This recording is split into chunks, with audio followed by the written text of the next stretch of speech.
vacation? Nah, man. And I actually look at that, look at that. And this is right here, right in front of the car. Yeah. Oh, and then the red thing is here. That's how you can tell he's not that cool.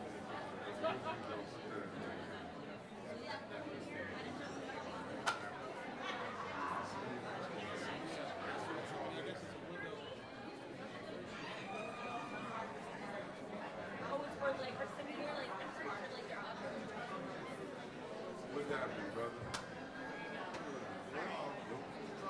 I'm sleeping. Yeah, I'm tired. I'm actually I know you. I'm in, man. I got no choice. I try to say no and pull me back.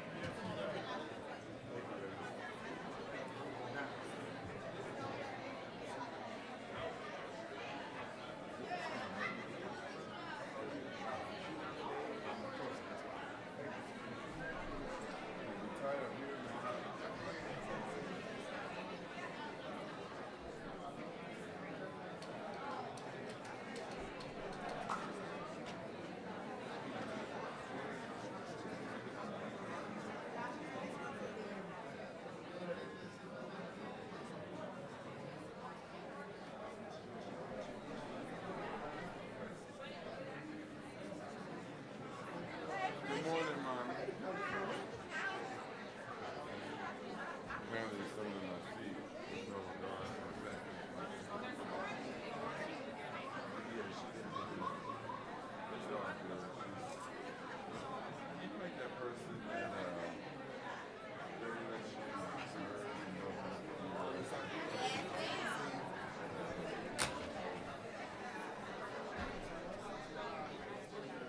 What's up, Ed? You can't give me a lunch this morning, bro? You know, yeah, it was days.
Good morning. We're going to just edify a little bit until Reverend Sharpton reaches the room. He is here. But we have the role model boys here today. And yesterday, they saw a copy of the flyer, and they said to me, "You mean the real Al Sharpton is going to be there?" I say, "I don't know the fake Al Sharpton, so it must be the real one." So I want to say to you, thank you so much for coming. This is a great turnout. I guess I should wait for the boys to come in and sit down, Keenan. I get started, okay. Because I see the Reverend Al, making his way to the front. Let's give him a big hand. That's our great star. All right.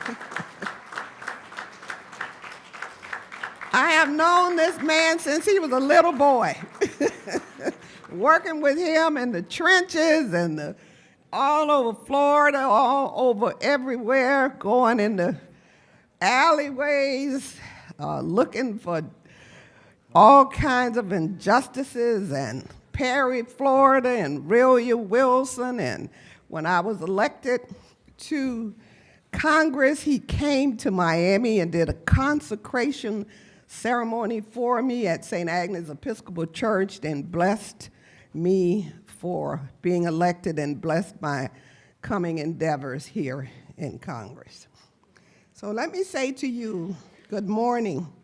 Today we have gathered a true all-star panel to identify solutions to the challenge that I have devoted my life to solving, the opportunity gap facing our children, in particular, our young black boys.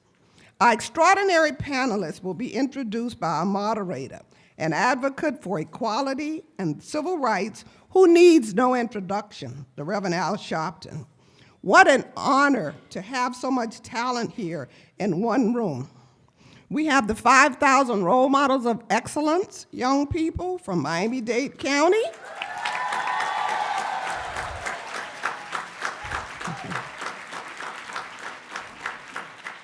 Those are the guys in the red ties. And when they were on the plane yesterday, somebody asked them, "Who paid for all of you to come up here on this airplane?" And I said, "What did you say?" They said, "We didn't say anything." I said, "The next time somebody asks you that, you tell them God."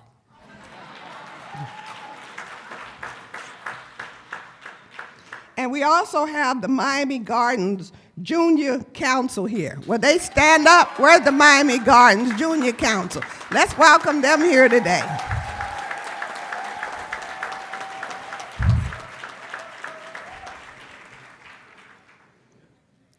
And it's a good thing we have so much talent, because we're here today to face up to the facts that the situation right now is dire.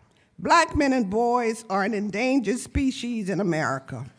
Our federal government spends millions annually to save endangered species, from the manatee to the whooping crane to the loggerhead turtle to the key deer, but we continue threatening rather than protecting our black males. What is more important to save, animals or human beings? As a mother and an educator, I can attest to the fact that discrimination is alive and well. My own children, and I have a son here. Stand up, Paul, so they can see you. This is my wonderful personal son. Even though I have thousands and thousands of other sons, but my own children and nearly all of the young men I know have been stopped by the police at least once for no apparent reason.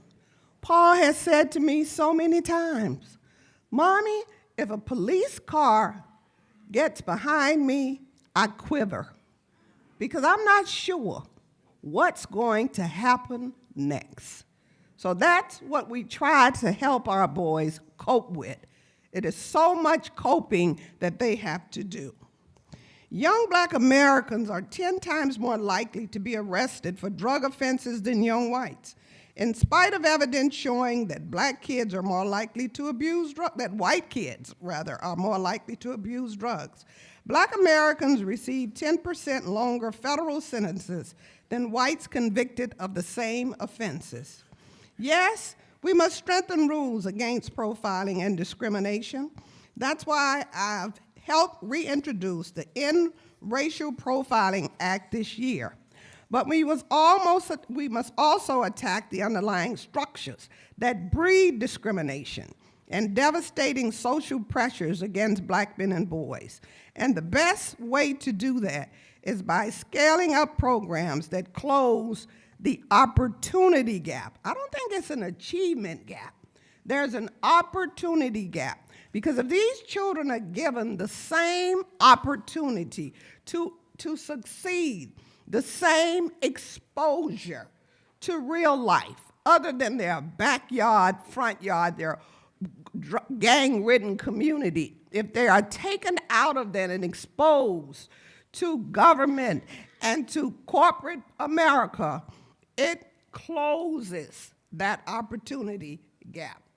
I founded the Role Models Program in 1993, so we're celebrating 20 years this year.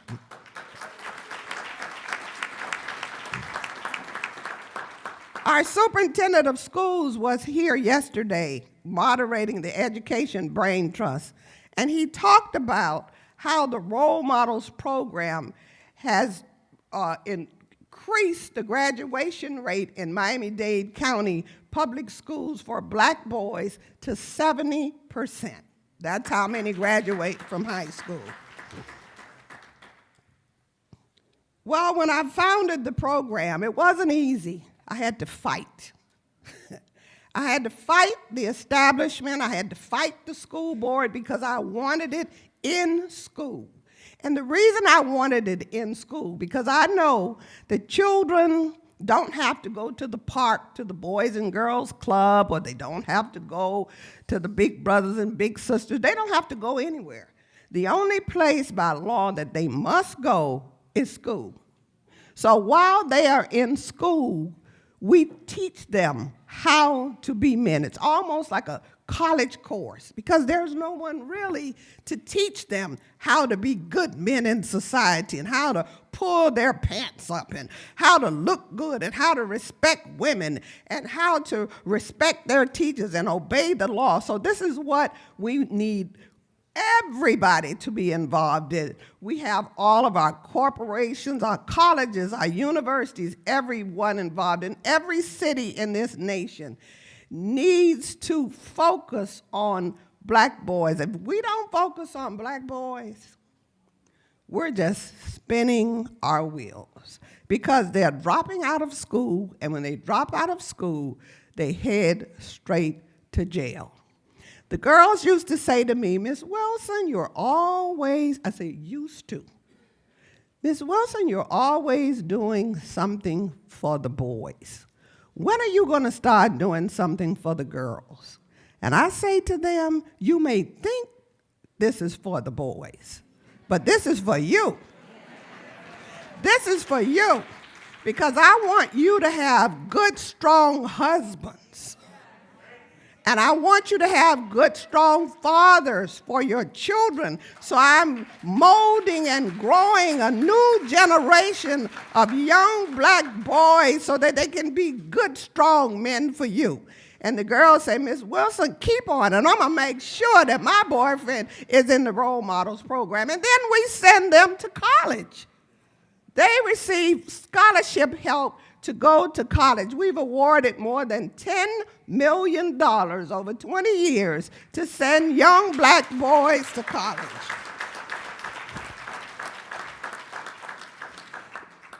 There are many excellent ideas out there, and that's why we're here today, to hear what works and to hear how to implement what works. So again, I want to thank our all-star panelists, and thanks again to you for being here.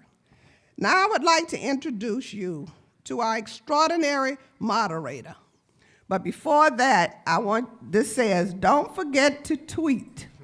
This session is being live streamed on TheRoot.com. So please share. Number Save Our Sons. Number CBCFALC13. Mama.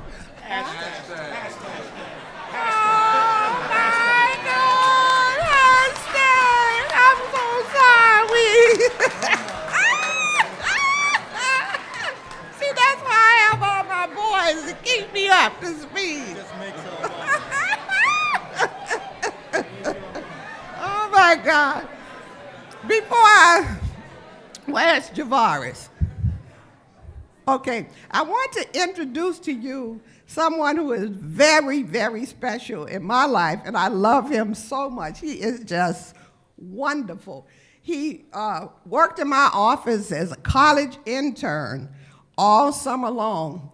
And when he first got there, he was so shy, and now he just has taken over the office, taken over the crowd in our town hall meetings. He knows what to do. He is just wonderful. I want you to meet Trayvon Martin's older brother, Javaris Fulton. Stand up, Javaris, so that they can meet you.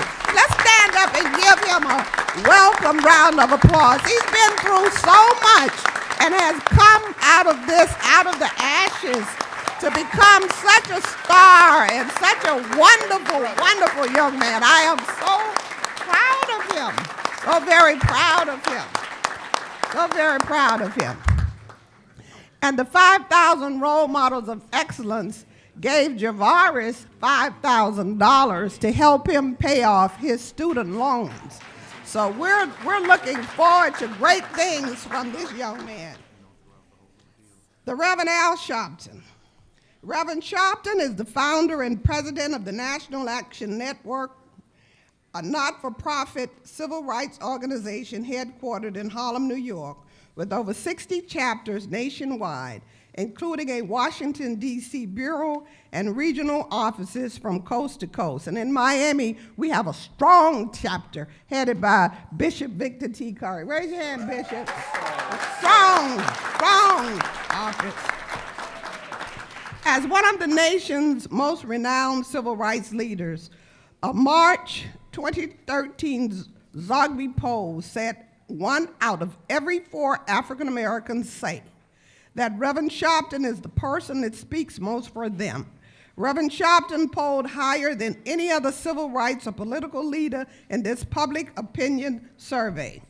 Reverend Al Sharpton has been praised by President Barack Obama as the voice for the voiceless and a champion for the downtrodden, and by former President George W. Bush, who said that Al cares just as much as I care about making sure that every child learns to read, write, add, and subtract. Reverend Al Sharpton is currently the host of a daily television show on MSNBC, and that's what our boys are excited about. Reverend Al, they asked me, was the real Al Sharpton coming to this event? And I told them, well, I don't know the fake Al Sharpton, so. And I was just astounded. On MSNBC, he analyzes the top political and social news and features the country's leading newsmakers. Politics Nation, Reverend Al Sharpton, airs at 6 o'clock p.m. Monday through Friday. Now that's prime time, and I'm sure many of you are there watching. The show is so popular, it broke MSNBC ratings history with the highest viewership of any show at 6 o'clock p.m. since the network's inception. I'm sure they're trying to find somebody to knock that out on CNN. Reverend Sharpton also hosts the nationally syndicated radio show, Keeping It Real. And I'm sure that all of our United Teachers of Dade people here today, stand up UTD, stand up UTD. This is Miami, United Teachers of Dade. I'm sure they watch Reverend Al Sharpton every day. And where's our president, Mr. Frederick Ingram? Stand up, Fred. Stand up, stand up, stand up. This is the first black president of the United Teachers of Dade in history. Let's give him a big hand. Give him a big hand. So I'm sure Reverend Sharpton is going to have Fed on his Keeping It Real show. It's heard, all right. It's heard daily all over the country. And the 5,000 Role Models of Excellence has its own radio show on WEDR, the first Monday of every month, courtesy of Bishop Curry, who is the NAN president and the owner and general manager of WEDR. So you tune in and you'll hear WMBM. What did I say? You okay? That's what you said. WMBM. Bishop. Tyrone. Okay. We are all friends. Okay. Keeping It Real is heard daily all over the country, as well as 2 weekend radio shows that air in markets within the United States. Now, please help me in welcoming the Reverend Al Sharpton.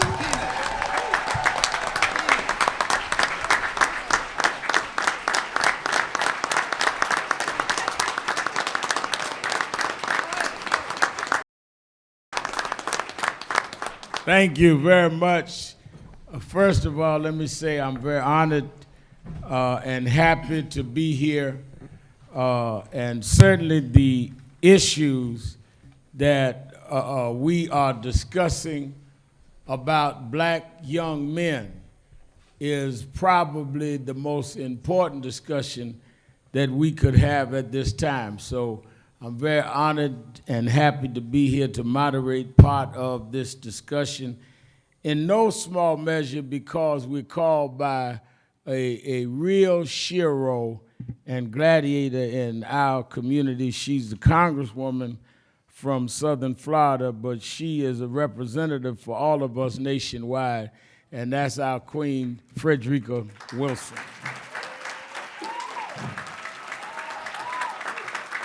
Come on, Frederica Wilson.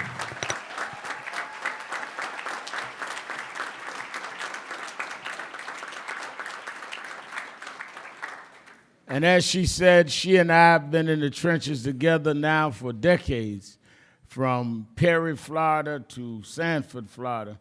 She brought me in places I didn't know existed in Florida. And we have fought and dealt with issues both of discrimination and violence and missing children. And she has been there in the trenches. And I have never seen two things. I've never seen Frederica back up, and I've never seen her wear the same hat twice.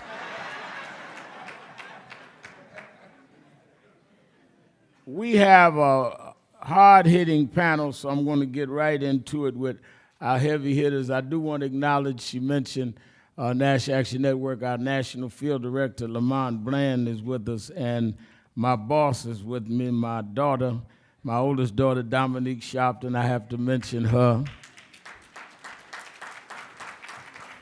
I'm the only one who have a boss that I have to pay, but that's the price of fatherhood.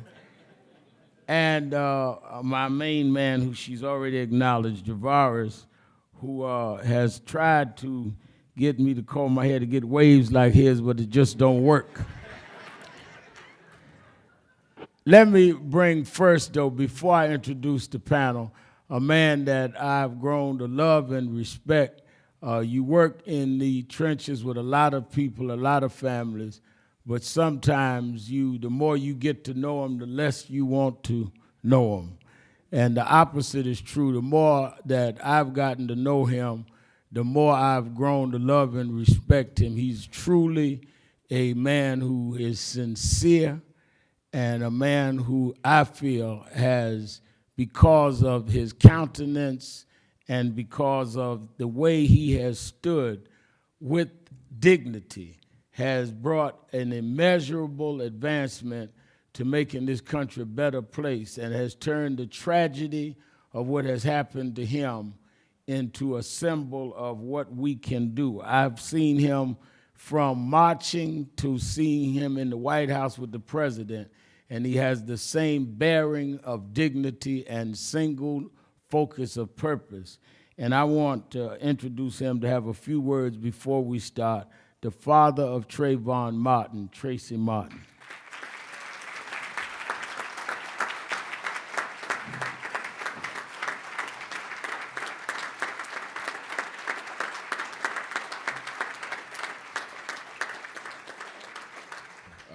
Good morning. First of all, I'd like to give honors to our Lord and Savior, Jesus Christ, who's first in my life and head of my household. I'd like to thank Congresswoman Frederica Wilson, who is a mother figure to me, the Reverend Al Sharpton, who I said since day one has been a father figure to me, and I truly love both of these individuals. I'd like to thank all of you for your continuing love and support for me, for the Martin family, for the Fulton family, as we continue to go through our trials and tribulations. This is something that we never asked for. This is something that was thrust upon us. But in the midst of all of our trials and tribulations, we found strength through not only God, but through you all to help us overcome and sustain some of the obstacles that has been placed in front of us. And with that being said, as I look out into the room and I see all of the young distinguished gentlemen in the white shirts and red ties, and my son as well in his red tie, he almost had a fit because he left his red tie. I look at these gentlemen, and the first thing that comes to mind is Trayvon. And just looking at you young men, it just makes me proud to know that being able to reach out to you guys and knowing that you are peers of Trayvon, it's a beautiful sight to know that our children, our generation, will become something bigger and better than what we are. And I think it is real imperative that we as parents, we as role models, whatever you have it, continue to let you guys know that we love you guys, we support you guys, and that we'll do everything in our power to make a difference in your life so you can make the next generation's life that much easier. My message to you guys would be simple, is I want you to know that your lives are as equal value as anybody's life on the face of this earth.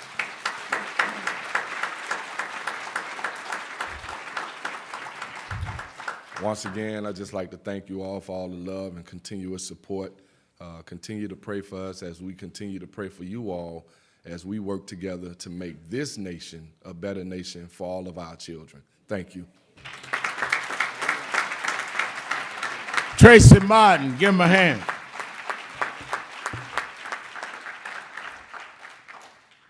Let me introduce the members of the panel, and we're going to introduce them, and then I'm going to pose a question, and whoever on the panel wants to volunteer to answer it, we will entertain, and we're going to have a time limit. This is not a revival. This is a panel. So we're not going to have you all preach after every question.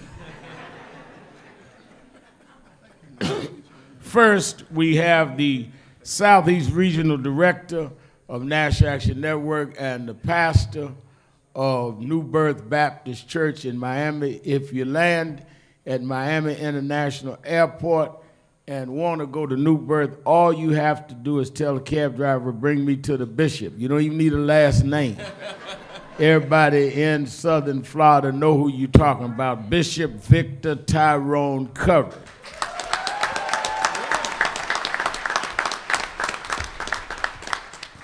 the president of the 5,000 Role Models of Excellence Project, Robert Parker.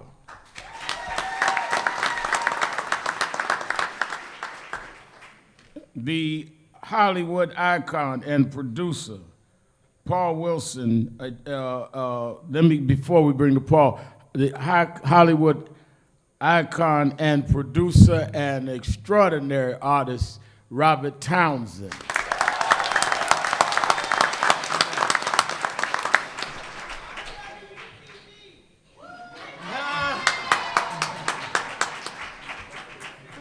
Administrative Director of the Miami-Dade County Public Schools Office of Labor Relations, Paul Wilson.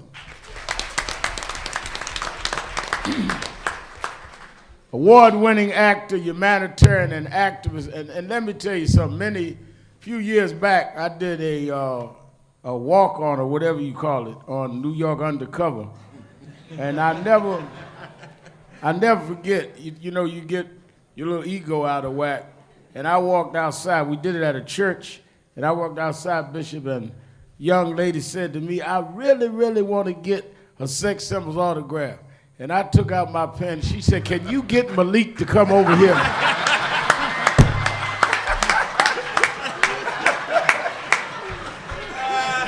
I haven't liked Malik ever since. Malik Yoba, give him a hand.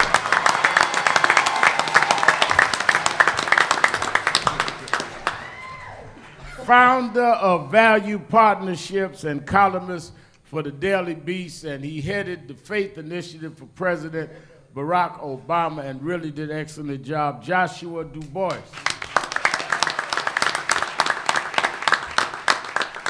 And Professor of Surgery and Pediatrics Director at the University of Chicago, Dr. Dana L. Susskind.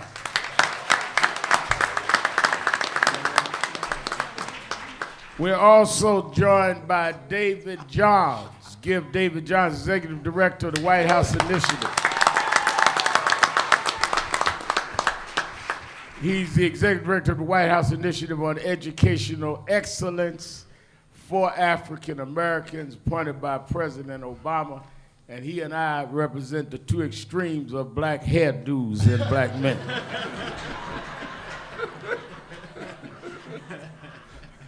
Let me start by raising a question, and again, we will have panelists tell us who will take one or two voluntarily to answer as I raise the question.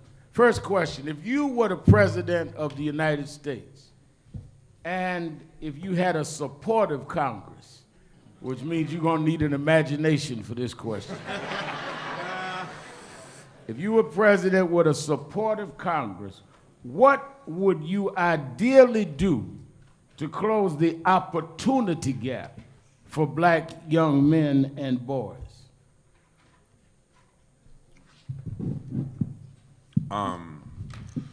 One of the things that's always struck me as a child of a family of 6 is our parents never took care of just a couple of the kids. They've always taken care of all of us and taught us to take care of each other. So at 46 years old, I started my community activism in middle school, which started with just caring for my classmates.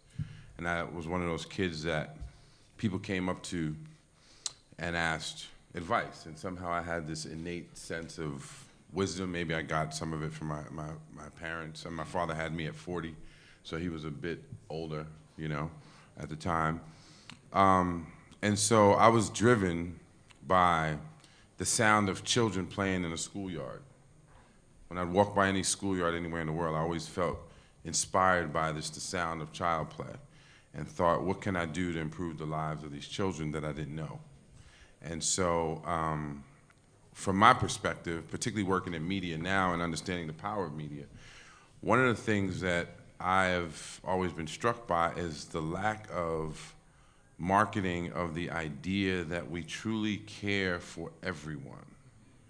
You don't get that sense. You get the sense that, we all were very hopeful when President Obama became president, but then I think we see how politics really work. and you see how special interest groups need to be taken care of, and you can't say this, and you can't say that, you can't do this. So I think that this blanket, it's like when the Super Bowl happens, we all celebrate that. When New Year's comes around, we celebrate. You get this sense of community around this idea. And I don't think that we've really had that. I think that if I was president, you know, I like to say, you know, I'm in the give a damn business. I might have a national give a damn day. You know what I mean?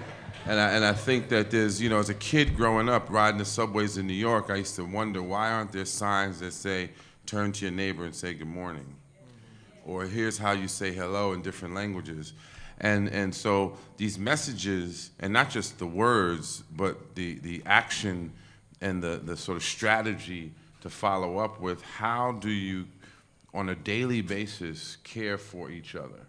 And I think that that's incongruous with a capitalist society, because it's all about more for me, which obviously develops greed and, you know, develops the Bernie Madoffs of the world, and, you know, that sort of selfishness that we have. So I think that a consistent message, which is, you know, whether it's, you know, sending group, instead of the cops, you know, stopping young black men on the corner, you know, inviting them into, you know, some programs and projects, you know. It's very idealistic, but it's sort of what I do on an individual basis.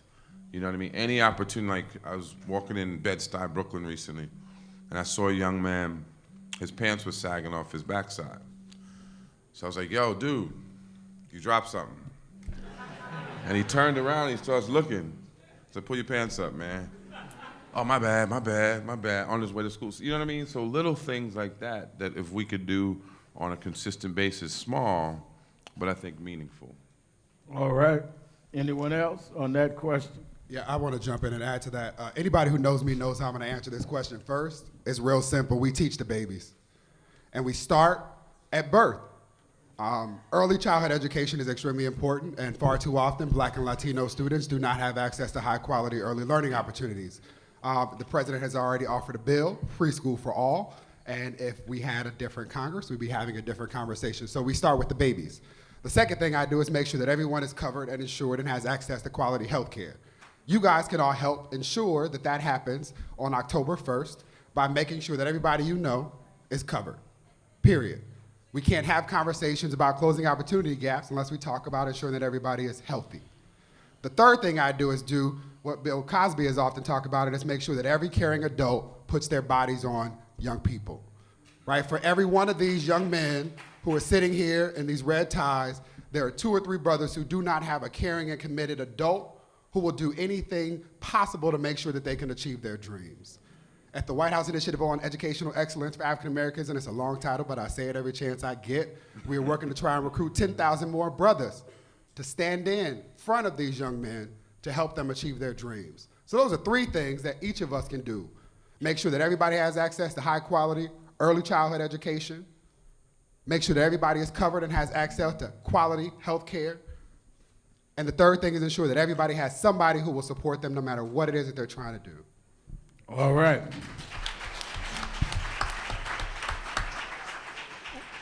Let me ask this. We know that the country is growing more unequal, but is the opportunity gap for young black men and black boys getting worse or better?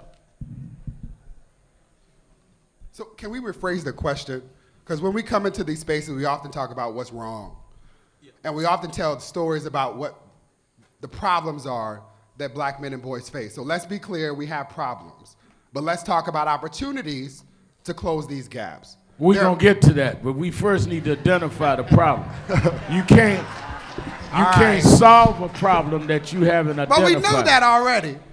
Well, we need to identify first whether we think there is a gap and where it is. I think things are getting better, and that's important to acknowledge, because if we look at our black boys and all we see is a walking crisis, that does something to your soul and your spirit. You know, if you look and it's all the doom and gloom and the statistics, our young men internalize that. But if they know that they are achieving, that they are striving, that things are getting better. For example, one of the statistics that's often tossed around is that 50% of black kids of black men are dropping out of high school.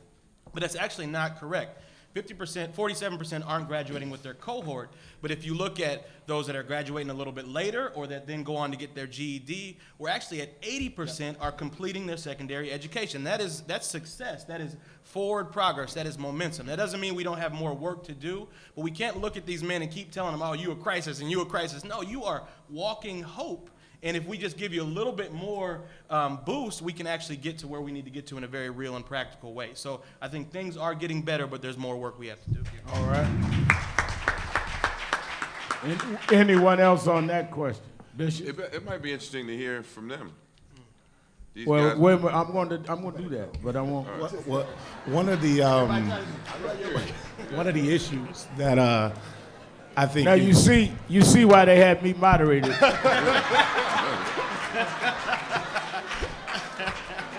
that specific Malik question- and David made the first two statements. Then they want to just cut off everybody else on the panel. one of the problems I think, Reverend Al, that we definitely need to touch upon is something that David just talked about, and that's the dearth of positive male role models in our society. I would be remiss if I didn't acknowledge some of the gentlemen behind me that had such a personal influence on my own life. I remember watching Malik play J.C. Williams on New York Undercover and balance him being a father that was trying to balance his career and raise his son at the same time, even though Chantel was giving him such a hard time at times. And they disagreed at times. What you saw were two parents that cared about G and making sure that G would develop and be a contributing member of society. I remember watching Robert Townsend play Donald Duck Matthews in the Five Heartbeats. And oh yeah. And here's this wonderful writer and artist that had a dollar and a dream, and with these four other young men, and he was serving as a role model to his older brother, because JT had some issues in that particular film. Reverend Al taught me that you have to be the president, the CEO, the secretary, the custodian, and everything of your own fan club. You can't sit around and wait for somebody else to validate you. And Bishop Curry has been influence on my life as long as I could remember, and telling me and showing me that everything is possible through God. So I think it's important to recognize that it is criminal and almost hypocritical I go to a lot of these panels and hear a lot of these discussions and these brain trusts and things of that nature, but I think it's criminal to condemn a young man for his actions without, in the same breath, giving him a viable option and opportunity to do something different. And just saying, go to school and get a job, that's not enough. That's not enough. So we need more brothers like David, like the gentleman behind me, even like Dr. Suskin sitting next to me, because they all produce and show this positive path that can be taken. Our boys nowadays, we're up against some serious competition out there. The images and the role models that they're looking up to and the allure of the fast life and the fast money, that's tough competition. That's stiff competition, but we have to fight through that and get through all of that malarkey and let our boys know that, number one, you are valued, and number two, you are the descendant of kings and queens, and you are standing on the shoulders of individuals that gave their lives so that you can have an opportunity. We have to give you that opportunity. All right. I think, Bishop, you had an answer. Reverend Sharpton, thank you, Paulie, and the check is in the mail. I'm late because I was still stuck on if I was the president. So if you would allow me, Yes. first and foremost, I would reinvest in education. Now, let me tell you what I mean by that. Several years ago, my fraternity, probably one of the greatest in all of humanity, Omega Psi Phi fraternity, asked me, I object. they asked me to speak during Founders Week, and I did some research, and I discovered that prior to Brown versus the Board of Education, Topeka, Kansas, this country really invested in education. But I've discovered anything that is integrated, they refuse to fund it the way it should be. And if we're going to turn it around, and everyone has a part to play, but education, all of us have to go through a teacher. All of us have to go through a classroom. And our country and the state of Florida and our governor, this is what they've done. They've starved education. They've depleted education and then turn around and blame the children and the teachers for the fact that they're the ones that really, I mean, so until we get back to reinvesting in public education, we're gonna still have this dilemma. I'm going to just dive in. That's what everybody tells me to do. Go ahead, Doc. Is that all right? Dr. Susskind, go ahead. So I'm going to bring a little science to exactly what everybody's saying. It's education, but it's education from the time they're born. And unless we really use science as the form of social justice, we're not going to change it. And if I were president, which will never happen, I would, just as David John said, start investing from the beginning, and not just in the kids, but in the parents. How can we expect our kids to thrive if our parents are barely making it? So that's what I would do, and I would make sure that this country knows that saving our sons, it's our sons. It's not just your sons. I'm going to bring Ray Baker up, who's going to continue the question. Has another obligation to go to. And we want to acknowledge some folks who have just joined us. And we're going to ask the panelists to stand up when they're speaking moving forward. We also want to acknowledge some folks that have just joined us. Brother Philip Agnew down below from the Dream Defenders. Let's give him a round of applause. And Sister Judith Brown Dianis, the director of the Advancement Project. Let's give her a round of applause as well. They're going to join us for the rest of this conversation. As Reverend Sharpton gracefully, let's give him a round of applause for the work he did. I was conversing with Brother Malik before we started. I told him moderating a panel is like herding cats, and Reverend Sharpton got a first-hand experience of doing that. My name is Ray Baker. I cover Capitol Hill for Politic365.com and Ebony Magazine. I'm so happy to be joining you all for this panel. Let's continue right with the conversation that we're having. For those who are here, Brother Du Bois, you talked about how we start in a bad place when we look at everything that's worrying black men as a crisis. Anybody on the panel, offer your best story, your best transformative story of something that we would look at in the beginning, someone who wasn't given opportunity for education, someone who wasn't given opportunity to make it, and now look at them. Anybody. Brother Townsend, we haven't heard from you. Let's hear from you now.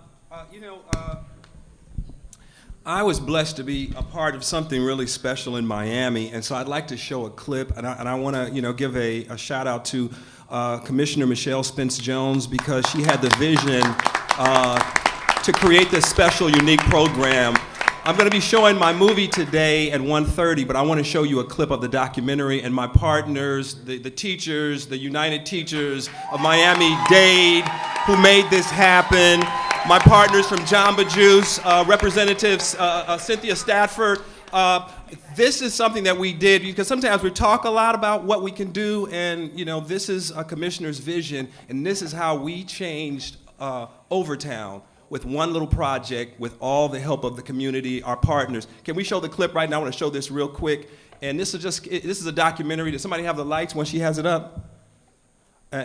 What happened, I went into the community as a filmmaker. I've made all kind of movies and television shows.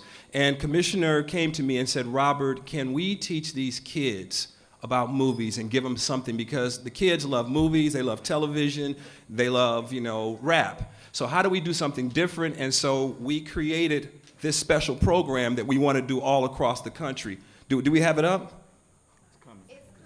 Oh, it's coming. It's loading. But I just want to show you this clip, and it's a really short clip. Today, I'm going to be screening the film called Playing for Love, and we're going to talk about what we did and how we went into the community. And we partnered with the Miami Heat, and they gave us different resources. Jamba Juice gave the kids. We had auditions and basketball tryouts. We had close to 5,000 kids that got a chance to walk on the floor at the Miami Heat arena. We also had 3,000 kids that auditioned for the film at Booker T. Washington right there in Overtown, and we made this project. And my teachers, you know, I thank you so much for the support. They were there at the basketball tryouts, at the auditions, everything, and some of the teachers are in the film as well. So we're going to show this clip in 2 seconds. Well, maybe. Well, I guess they're going to have it in 2 seconds. While we're doing that, we're still going to work on this. Brother Parker, you work with the 5,000 young men. I'm sure you have some examples that you can reference for us. Let's also hear some more examples so when we come out of the clip, we can move forward with the next question. Absolutely. Good morning, everyone. Certainly like to share with you the experience of the overall experience and benefit to this program, 5,000 Role Model of Excellence. And you can pick any one child, and it typifies for the most of them as minorities, as boys who are primarily single parent products. A number of them have both of their parents, but most of them have a single parent. And for a child, that puts a greater amount of responsibility on them because they share basically what the parent would be doing in a lot of these cases.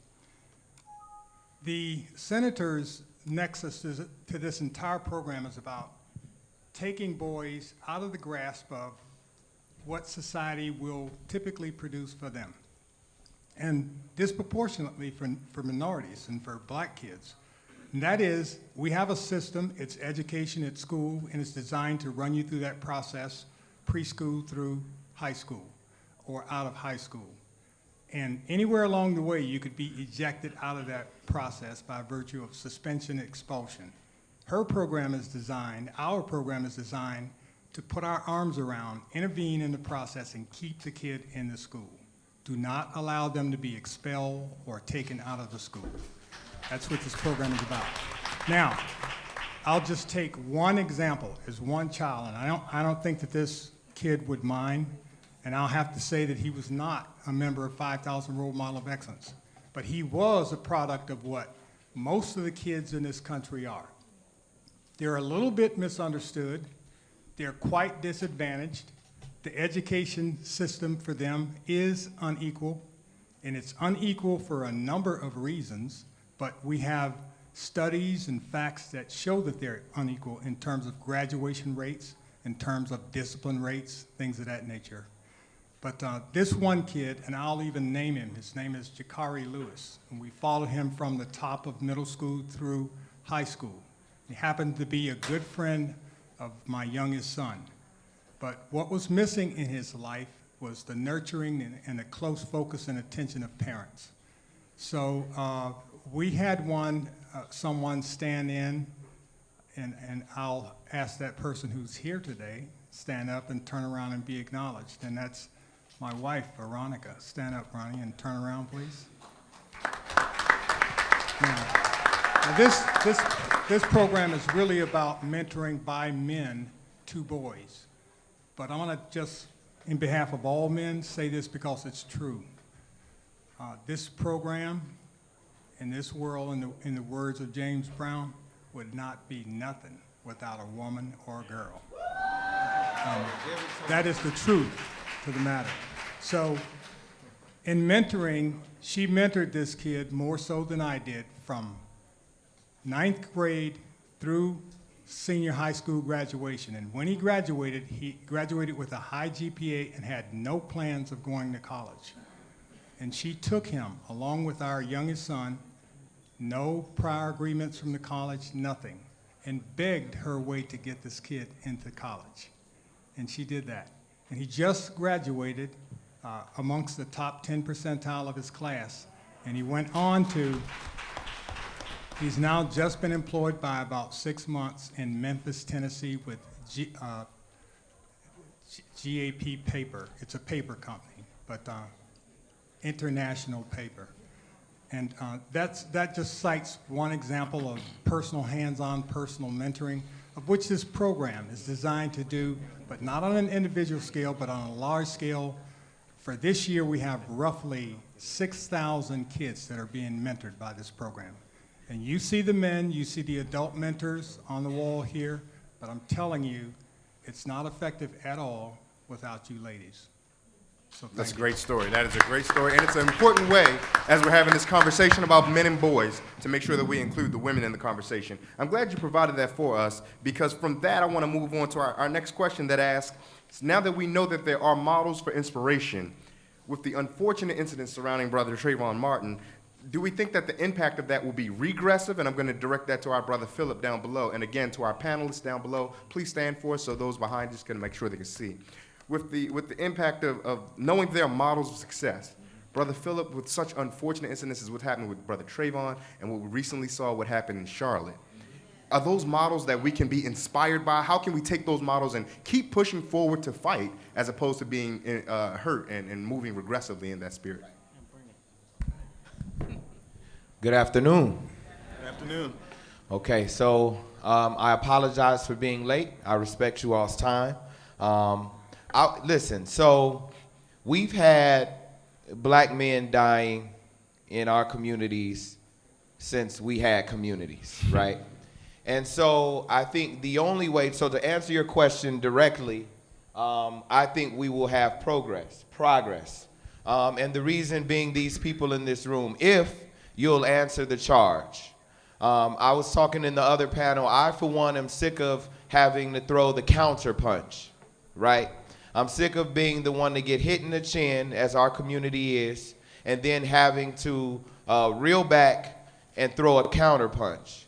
What we need to do is stop worrying about just moments and really honor the life of Brother Trayvon Martin, honor the life of Jonathan Farrell, honor the life of Israel Hernandez, a Latino man who was killed in Miami, tased to death. Honor the life of countless women who we can't rattle off because the news doesn't care about them. By really doing the work in the communities that we need to get back to, people are really afraid of the Black Panthers, right? Mm-hmm. But they had a number of programs and their philosophy was simple, do for self, right? And so we expect for others to do for us what we can do for ourselves. Now, there are people that should be held accountable. Our elected officials, both Democratic and Republican, need to be held to the fire because many of them just come around during campaign time and then we don't see them for another 4 years. And we need to do for self. There are a number of programs, panelists up here, that you all will leave and never read about, never research, never donate to, never give to, never give your time to, and that has to stop. So our family only comes together at funerals, right? And that's an unfortunate thing. My family is the same, but what happens when we start to ask the hard questions in between the deaths of our brothers and sisters? What happens when we do the real work? It's not going to be a quick process. The civil rights movement isn't over, right? It didn't end in the Audubon Ballroom. It didn't end on the balcony of the Lorraine Motel. It's still going on right now. And what are you going to do? What personal accountability are we going to take for our communities? When are we going to say it's enough? When are we really going to defend our communities, which is something we talk about doing but haven't done adequately enough? Because young people are asking, who's going to protect us from the people sworn to protect us, right? So we've got rampant police forces that are in our schools and make them feel like detention camps. They're pre-detention camps, right? And so we got no protection there. We've got lawmakers and officials who, a lot of this stuff happened on their watch, right? Let's be frank. And so we've got to build a pipeline of young people, black men, black boys, brown men and women, people from all communities, right? And put them in office, elevate them to leadership, and then hold them accountable. And then we've got to do the work in the community. It's person to person. Don't just close your curtains when you see people on the corner. Go talk to them. Meet people where they are. Talk to them. Build them. Find out what their self-interest is. Find out what their dream is and help them get there. Because Disney has taught us that dreams are whimsical, that dreams are wishing upon a star, but dreams are powerful, and we've forgotten it. And so we've got to put work behind our dreams, and that's what we're attempting to do, and I got the time thing, so thank you. Thank you, Brother Agnew, for those comments. Let's take this time briefly to acknowledge Mr. Johnny C. Taylor, Jr., the president and CEO of the Thurgood Marshall College Fund, who's with us. Mr. Taylor, thank you so much for joining us. And I'm going to go to you for a quick follow-up on that conversation. So we're talking about, we see that there are these unfortunate circumstances in which we're seeing our black brothers being killed in the street. And as Brother Agnew identified, we're also seeing our black sisters that's not getting reported about. So how can we hear about these models of inspiration and still push forward? What can we do to turn that forward, particularly with given your experience in education? Thank you for having me. I again apologize. I was over at Capitol Hill today, as you can imagine, and traffic was crazy because all of us are in town. First of all, to me it's fairly simple. There are two things we have to do. We have to look at these young black and Latino boys sitting here in the first couple of rows, community, and let them know that we genuinely believe in them. It starts with us, and not just talking the talk, because I'm concerned that as a community we talk about valuing education, but hello, I'm not so sure we truly value education. When a young man wants to go on a summer camp to go to a basketball camp, we all rally around. We go sell fish dinners, wash cars, do everything we can to make sure they can go to a basketball camp. When that kid wants to go to a math or science camp, none of us show up. On the real, you can't just tell these young men that you believe in them, but your actions are inconsistent with that. They will repeat that which is rewarded. And if we can reward performance in school, then we're going to get a long way. We at the Thurgood Marshall College Fund have begun, and this is my second point, is creating black classroom teachers. And we want black male teachers. They need models. I was fortunate enough, and I don't know if he's here, to see Frederick Ingram last night, United Teachers of Day, first black president. Is he in here? We had dinner last night together. That's a big deal, the fourth largest school system in America. But not only do we need him running, we need black males in the classroom, black and Latino males in the classroom. And not just as PE teachers, not just as coaches of teams. They have to be teaching math, science, technology, engineering. Those are the two things that we as a community must do if we want to see these young men achieve. And we can sit around and blame Congress, we can blame the white man, we can blame the Republicans, we can do everybody. There's a whole bunch of things that we as a community must do ourselves before we can start pointing at other people. My grandmother used to always say, if you point one finger at someone, there are 3 or 4 fingers pointing back at you. And so we as a community, the Thurgood Marshall College Fund represents the 47 public, historically black colleges and universities. Those are all of your state schools, the largest of which is Florida A&M University, and we have a number of schools here in the area, yes. And we have now committed to increasing, doubling the number of black and Latino male school teachers. So we put together a program. Chicago State is the location that we're using in Chicago. We are being partnered by Wells Fargo and Miller Coors to identify young black men who are interested in careers in teaching. We're going to pay for their education. We're going to train them during the summer and give them summer stipends so that they don't have to make the decision between whether I work during the summer or do I go become a great teacher during the summer. To answer your question, that's what we have to do. Education is the key. We've known forever that it's the great equalizer, and we at the Thurgood Marshall College Fund ask all of you to support us in creating more black male teachers, and secondly, looking in these young men's eyes and saying to them, we honestly believe that you can be anything you want to achieve. Thank you. We're going to move on to our next question. And so we have some daunting statistics in front of us, Brother Dubois. We want to stay as positive as we can be, but the reality is that times are difficult for us. The president says a rising tide lifts all boats. We see the unemployment numbers going down for everyone except black men and boys. So I'm going to start with Dr. Susskind. What can we do when we want to attack the question of education? When we want to attack the question of jobs and opportunities for black men and boys, oftentimes we want to think that it starts with education, but what about those who are fully aged and educated who still are not finding work? You're going to be so mad at me because I'm going to continue on what Mr. Taylor said. Because if we really believe in education, we've got to go where it starts, the 0 to 3 time. There's no doubt that we can't send our kids into schools that don't support them and into worlds that don't support them.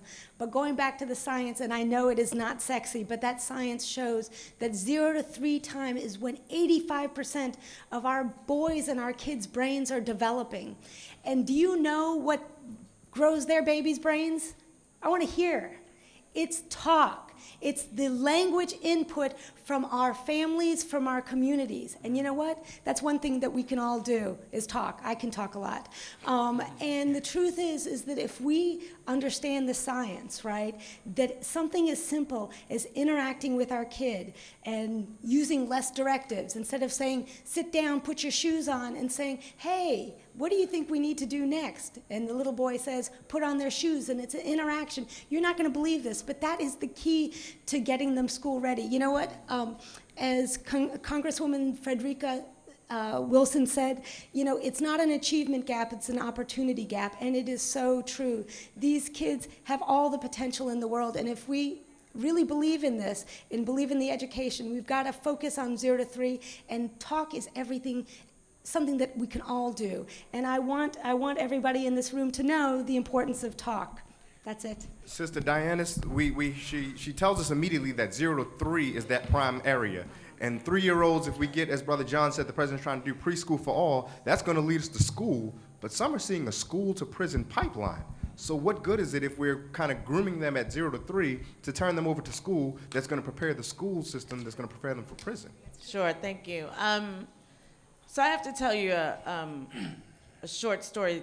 Just this week, I was at open night at my daughter's school. She's in 6th grade in public school in Prince George's County.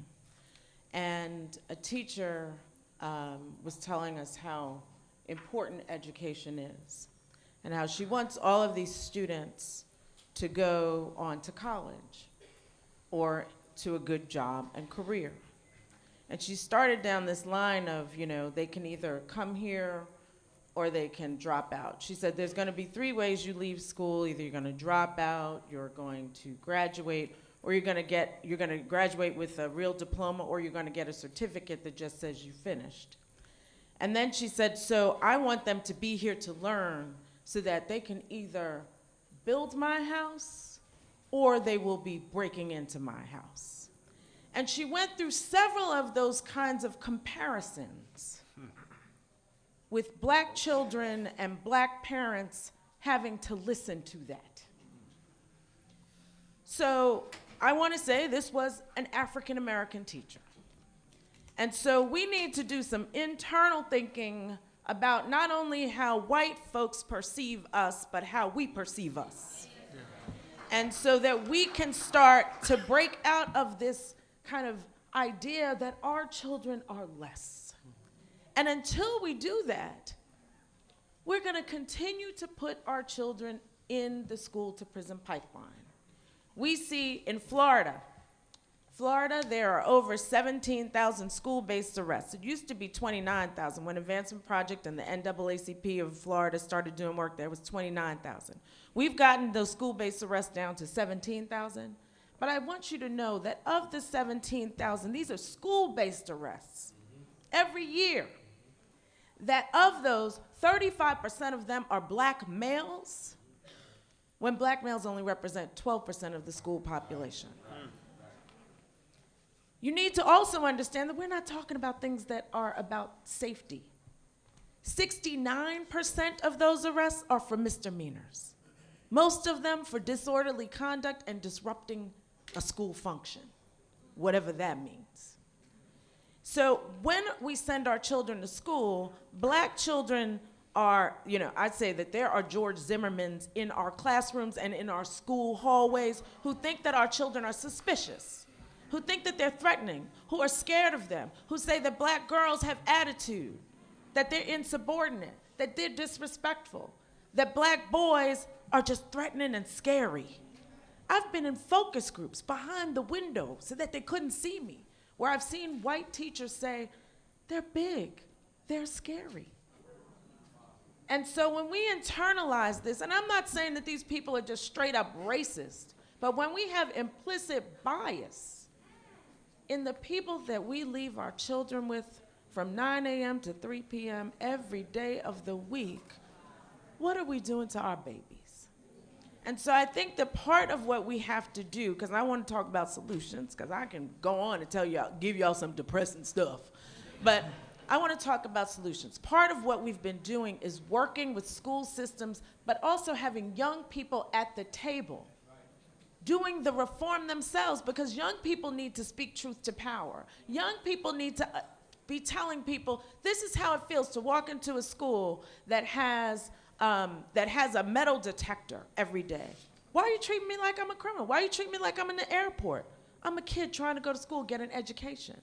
And so having young people in that conversation, being able to reform, what we have seen is that we've been able to get in places across the country, lowering suspensions, lowering arrests, because young people have been on the front lines of that movement, and groups like Advancement Project have just been there supporting them. But parents have to be involved in this equation too. And that we have to be, as a team, ready to defend our boys and our girls. Thank you. Brother, thank you. Give a round of applause. Brother Malik Yoba, we know you from your work in entertainment, and you kind of move and shake in whatever direction you want to, because you can create that space for yourself based off your success. But when the business community comes to addressing this gap of black men and boys who can't get jobs, what can we do to address any remaining discrimination? Because those teachers aren't by themselves. Those teachers may also be business owners who may have this uncomfortability with black men. What can we do to get that business community to invest in job training, but not just training, but job creation, so our men can get back to work? Wow. I'm depressed right now. Some sad stuff being said in here. How y'all feeling in the red ties? Y'all all right? I'm really curious to know what y'all think, because we talking a lot. I really want to hear from y'all. Hope we create that space. In fact, I'll create it now because he's busy. No. My father always said, build your own generator so when they turn off the power, you still have lights.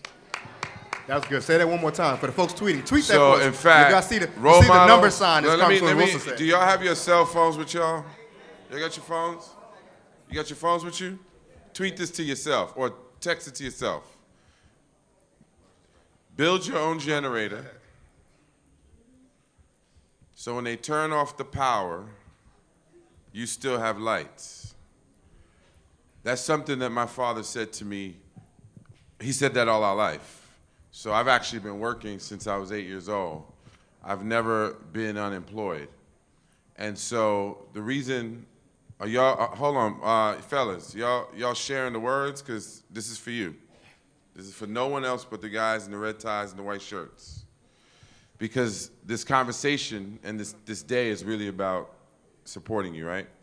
So the question is, what can we do to ensure, I'm gonna paraphrase if I heard you correctly, what can we do to ensure that other people consider you when it comes time to making or to employ you? Now I understand that everyone isn't driven with an entrepreneurial spirit, but I think that there's something really important about believing that it's possible even if you don't necessarily think that you have the spirit. So I wonder why I've always had the energy that I've had, and I know that a lot of it has to do with what I was told as a kid, around building your own generator so when they turn off the power, you have lights. And so as you move through the world, it's not always about looking for other people to give you opportunities. For instance, as Dr. Susskind was talking about, which is fascinating to me, 0 to 3 is when, if we talk to our children in an interactive way, is when they get the most, I don't want to, doctor, you seem a little busy, but it's, no, it's cool. No, this is what I'm telling you, this is how my brain works. She's talking about how if we interact with our children by asking them questions as opposed to telling them what to do between 0 and 3, then we are creating a foundation for them to be more capable, stronger, demand more, right? The only thing I'm thinking about is how I can be in business with her. As I'm sitting here, I'm like, okay, this is valuable information that needs to be in video form, in film form, marketed. So the whole time I'm sitting up here, I'm thinking, you say it's a movement, but it starts with an idea. She's sharing information, and my entrepreneurial mind is like, I'm getting her card when I'm done. I'm gonna talk to this woman. I know Townsend's over here. He makes movies, and this is how I think. I'm thinking we're gonna get together and figure out how we can get this valuable bit of information out to the public, because this isn't something that people hear. I know about the baby Einsteins. Those people have made it. You can do this, but they made a lot of money selling this idea. And what you're saying is very, very powerful. For instance, this young lady here, and I big her up every time, stand up, Chalet. This little lady right here from this area stalked me on Twitter for a year. She said, for over a year, I want to be your intern. I want to be on set with you. So what I began to do with her is give her tasks to see how serious she was. So I tell her, go get this book, Think and Grow Rich. She'd download the book on her iPad, send me a photo. Professor M, I bought the book. Okay, she's a young filmmaker. I said, all right, buy this book, Sidney Lumet's book on filmmaking. She buys that book. So I gave her these little tasks to see how serious she was. Then she has her friends tweet me, Malik Yoba, please give her a shot. Please give her a shot. So after about 8 or 9 months of this, I was like, well, let me talk to this little girl. DM me your number. We're going to Skype. So we Skype. Vibe is cool. February, I'm down in D.C. doing something for Black History Month. And I said, you know what? I'm going to be in D.C. Why don't you meet me at Macy's at this event? She shows up. She reminded me of my 15-year-old daughter. I was like, you know what? I like this kid's energy. I'm going to give her a shot. I was shooting the show Revolution. I said that we shoot in North Carolina. If you get yourself to North Carolina and put yourself up, I will bring you on set. She spent about a week with us on set while we're filming. She built a relationship with the director that she still communicates with. The last night, she ran out of money. And she's like, I'm gonna sleep in my car. I was like, no, you're not. You earned the right for me to pay for your hotel. She's here today because I'm back in DC, and I told her, bring your camera. Bring your camera, because we're gonna document this week. Because I'm working on essentially an electronic press kit for a deal that I'm doing with Guinness to be like an ambassador traveling to Africa and the Caribbean as an artist that makes a difference and all that stuff. So if you don't hear anything else that I'm saying, please remember the words of my father. Build your own generator so when they turn off the power, you still have lights. Let me share one more little story. Why did I get married to? I'm going to shut up. This is important. This is important. I teach a class called The Working Actor, and I teach all over the country. The working actor, to me, is not about what happens when you're on set. The working actor is about developing a mindset that says you are the CEO of You Incorporated. And so you have to approach yourself and your life as you are Steve Jobs, as you're, what's his name, Ellison that runs Oracle, or Rupert Murdoch, or Michael Bloom, any great businessman that you could think of. Bob Johnson, if you will, okay? You're the CEO of that. While I'm doing Why Did I Get Married, we were doing that scene. Y'all know the scene where my character gets killed in the car? So the inside, we were in a holding area, shooting an exterior scene. I'm in this building, and I was like, what is this place? There's all kinds of creative writing on the wall. Someone says, this is an ad agency. I know as an actor, it's important to connect myself not just with what's going on set, but if you watch television, those commercials are what drive television. It's important to have relationships with the brands that sell the advertising. So I walked around this office. I said, there's a check in here, and I'm going to get it.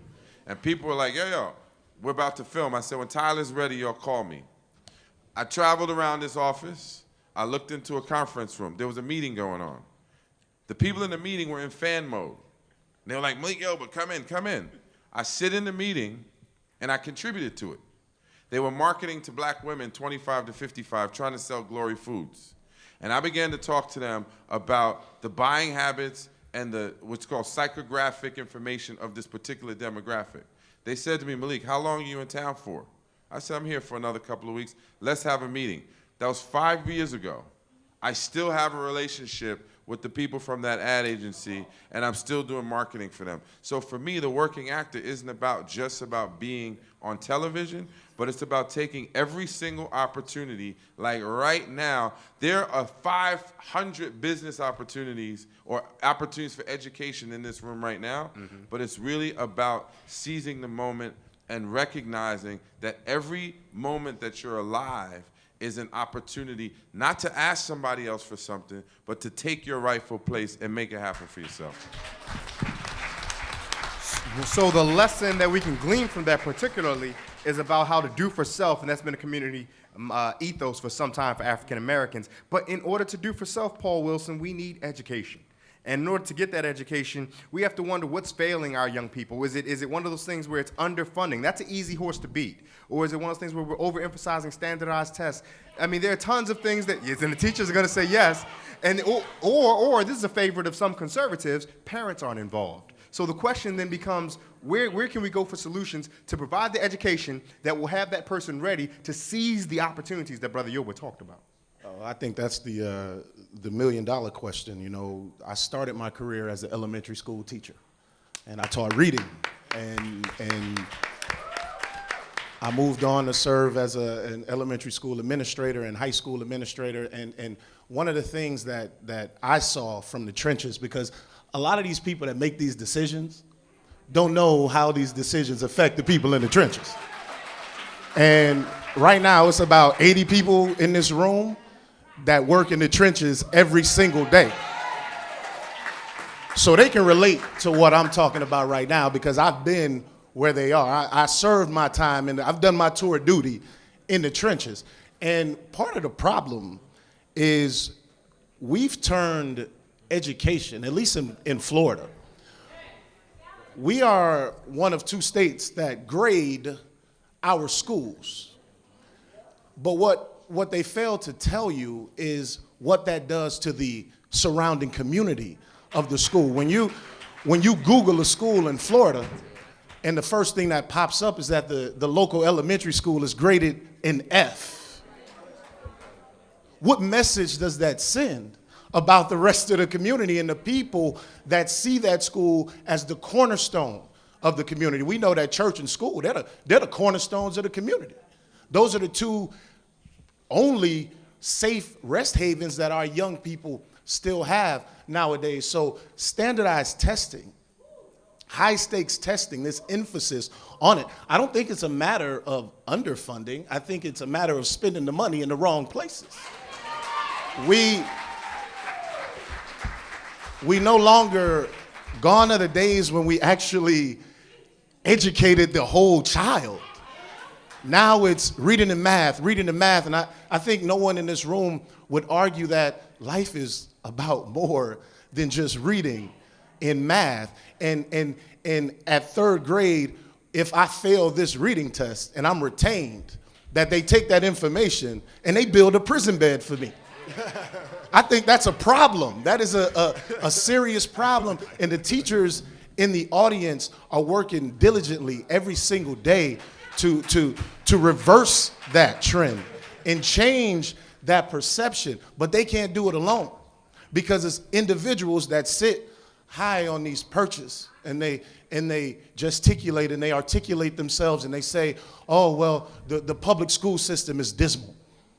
We need to support the charter movement. We need to build these different types of schools and opportunities. But what they don't tell you is what they're going to do is decimate the public school system. I'm a product of the public school system. I graduated from Florida A&M University. That is a state public school.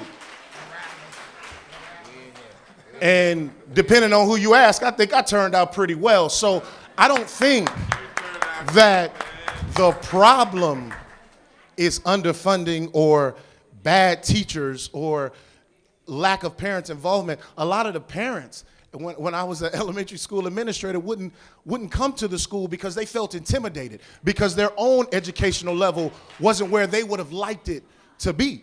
And they felt as though those teachers chastised them, as Ms. Brown Diana's just talked about, that the teacher talked down to them.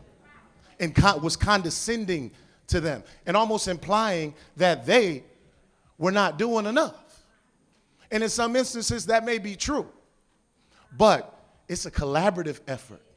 In order to take a child from pre-K to 12 and have him come out being a productive member of society, it takes a lot of hands in that pot. It's a lot of seasoning that has to go in that pot. And it comes from all types of different places. So, you know, after this, when we go back to the hustle and bustle of our lives on Sunday and we get back on our airplanes and in our cars and wherever we go, I just hope and pray that this strong obligation and feeling of purpose that we've generated this week doesn't die.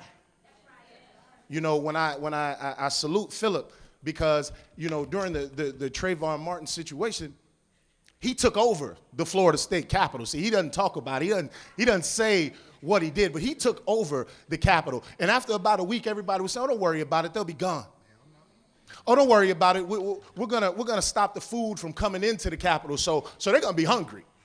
We're gonna turn off the air conditioning over the weekend, so they're gonna be hot, so they're gonna want to go home. We're gonna make them uncomfortable. This man and this group of dedicated grassroots individuals stayed in that Capitol day after day, week after week, month after month. Yes, sir. Until Yes, sir. they got what they were looking for. So that's Yes, what sir. it takes from everybody in this room putting sir. forth that maximum effort. Now, I got a couple of more questions I want to get to. So I'm going to ask our panelists to kind of make our responses concise. Also, let me tell you this real quick, credit has gone real bad. That check bounced. So I'm going to move next, though, to Bishop Carey.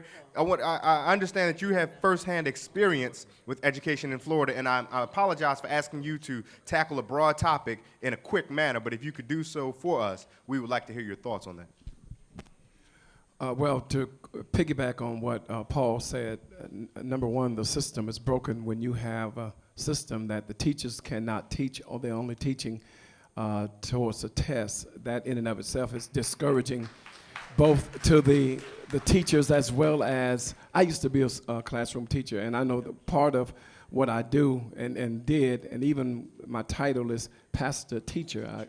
I keep teacher there because there's a creative element in teaching. And you can't just teach a child to take a test. So we've gutted basically the educational system with these high stakes testing.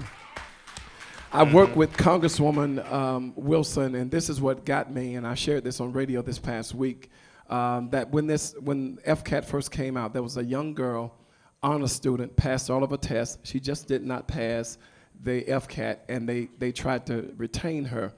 She tried to commit suicide. And that in and of itself, that was my own personal crusade, and of course I had to come alongside the Congresswoman. That has been my crusade since then, because that is ungodly. That is just downright ungodly. These children are not taking the bar exam, they're taking one test. This test should be a part of their educational portfolio so that they can go on in their life. Everybody can't take tests. I was not a great test taker. I freaked totally out. But the point I'm making, and I mentioned this again on radio, and Paul mentioned it, we don't look at the broader picture. This is by design. You grade my school. Now, I'm blaming us for allowing Jeb Bush and now Rick Scott and the Republicans to grade our schools. You don't grade, and then the superintendent, police people, they say, no, this is good. They come and say, you ought to celebrate because the F school is now an A school, and everybody's cheering and going on. But I told them, I'm not coming to the celebration because I never viewed that school as an F school in the first place. And so if I celebrate that it's now an A school, then I'm being hypocritical because I never saw F principals, F teachers, F students. I've never seen it. So I'm not going to celebrate you came from an F to an A because you never should have been labeled an F in the first place. Thank you so much for that. Because we want to keep the conversation going, we won't be able to hear from everyone who's extremely qualified, but let me highlight the Advancement Project and the work they did on high-stakes testing. that they can quantify and give evidence to that. So if folks who are interested in that, please see Sister Brown Dianis. Please talk to Brother David Johns right after the panel, because this conversation does not have to conclude when the microphones turn off. Let's move forward to this question. I want to ask about mental health, and I want to ask it in two ways. One, a very personal way, and one, a very educational way. In the personal way, I'm going to come to Brother Martin, because you are the pillar of mental strength that we've seen. So when we talk about mental health, though, we don't talk about black men being comfortable with questions of sadness, of despair. We don't talk about depression in black men. So you've gone through things that none of us would ever want to, and you've been a strength that we all would love to emulate. What can you offer black men when they find themselves in places of mental unhealthy periods? First and foremost, you have to look at your surroundings. You have to think of your situation. In my case, what continued me to be strong is that I took all of the energy that Trayvon didn't get to use, and I applied it to myself to have that mental stability. Anytime you have a loss of a child, I think it's devastating. It's a wound that'll never heal. So you find yourself when you get alone asking yourself, what can I do to make myself better? What can I do to say that the tragic death of my loved one won't go unnoticed? And how can I channel all that energy into helping someone else? And it's just simple, man. Just, we as African American men, we are strong. And when we have to realize, when we start realizing ourselves that we're here for a purpose, and how strong we are as individuals, because we've been oppressed all our lives. So once we start to figure out God won't place a burden on us that we can't handle, or, I think one of my biggest things was I realized that God gives his strongest test to the strongest soldiers. And just using that, just knowing that, that it's a purpose in life, and that I matter in life, my life matter in life, that right there kind of threw me over the threshold. That helped me a lot. I would just say individual to an individual that sit down and evaluate your self-worthiness. What do you matter? You know what I'm saying? How can you respect yourself? How do you respect yourself in the public's eye? What can you do to make the public see you as an upstanding citizen without being phony? Be real. That's first and foremost. You got to be real with yourself, because if you're not real with yourself, you can't be real to others. Yes, sir. Yes, sir. Thanks for those words. Brother Dubois, I know I'm going to put you in 30 seconds to answer this. How can we overcome the impact of society's failures to serve the mental and physical health of black men? I think we've got to create more spaces for black men to be able to talk about the stuff they're going through in an honest and authentic way. We project that black men are supposed to keep all these things inside of themselves and just kind of tough their way through it. But what that does is, these things fester. Just a very brief story that will be inside of my time limit. My barber, the guy I've been going to for about 7 years, was cutting my hair a couple weeks ago, and could tell that something was wrong with him. Largely because he messed up my line a little bit, but besides that, but I knew it went deeper than that. And so, I after he finished up, I pulled him to the side and I said, Reg, what's happening, man? Is something going on? Come to find out, and this man is in his mid-30s and his wife was in his mid-30s, he had just lost his wife of cancer. She had been diagnosed just 6 weeks prior, and found out it was stage 4, and then she was gone. And he said, I've had no one to talk to. Now, he's surrounded by brothers in this shop. He interacts in some way with people that are around him. But when it came to actually sharing this pain that was in his heart and in his soul, he had no space to bring that to. And so I was a customer of his, but ended up, trying to be a little bit of a counselor. And that just made me think, there's so many brothers that, we label them all sorts of things, deadbeat dad and this, that, and the other. But at the end of the day, they're just brothers going through some stuff. And we've got to create spaces in our churches and in our schools and in our environments where we can talk about the things that we're going through just like anybody else, and then we can find some ways to resolve those things. And so that's what I would say. I mean, it's not that complicated. We all go through stuff, don't we? I mean, but when black men go through it, we often internalize it or express it in less than productive ways. So we got to create spaces and environments where we can just talk about the stuff we're going through, just like anybody else. David, I saw you grab the mic. Yeah, You know, at 30 I'm seconds, not I'll cut you gonna, off. I just want to let you know that. I love you. I got to cut you off in 30 seconds. This is why the president spent his first term ensuring that we all had access to quality health care, right? So the important piece of this is that not only do we have to create the space, but we have to get over the stigma. And we have to be comfortable having difficult conversations about the trauma that we experience in our communities each and every day. Our kids have challenges walking to school. Some of them have wars that they fight, battles that they fight in their own homes. And until we have conversations about how we meet them with counselors and with love, we will continue to have these conversations. Let me say the other thing before I take my seat. Some stuff is not as complicated as we make it. What we are talking about is value. We need to value our sons. We need to value our teachers. We need to value our parents and our brothers. And until we talk about how it is that we change these conversations, we'll be here every day. The thing that I think about you every day when I do this work. The hardest thing about this experience to me is the lack of humanity associated with the fact that there's so many Trayvon Martins, right? We stand with and celebrate this brother, but this happens every day. In the course of the time that we have been here, I'm sure some of my brothers have lost their lives. Yes, sir. This is a problem that we sometimes don't think about until a moment like this forces us to. Yes, sir. We got to do better. Yes, and sir. it starts with each of us forcing each other to do a better job. So make sure everybody has health care and then find some way to get in front of somebody. Right? Yes, sir. Everybody should cover one of these young brothers. Yes, sir. Thank you very much. We're coming to the conclusion, but we have one pivotal one, and I'm only going to offer this one to one sister because I know her work around this has been monumental. And the question is, what can we do? What are some key reforms, solutions, if you will, that will transform outcomes of young black men who are tied up in the criminal justice system? Sister Brown Dianis, I know you knew that I was coming to you.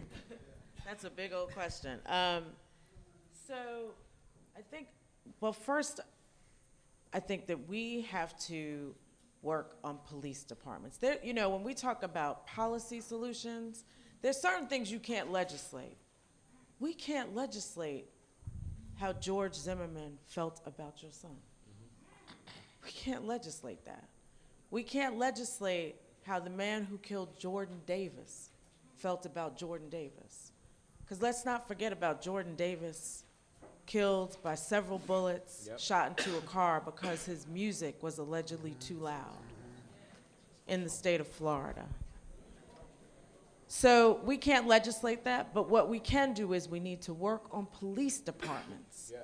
What happened in New York with stop and frisk was serious, but that was because there was a movement. It wasn't just the lawyers in court, but it was because people had decided that stop and frisk, for which 87% of the people who were stopped and frisked were innocent.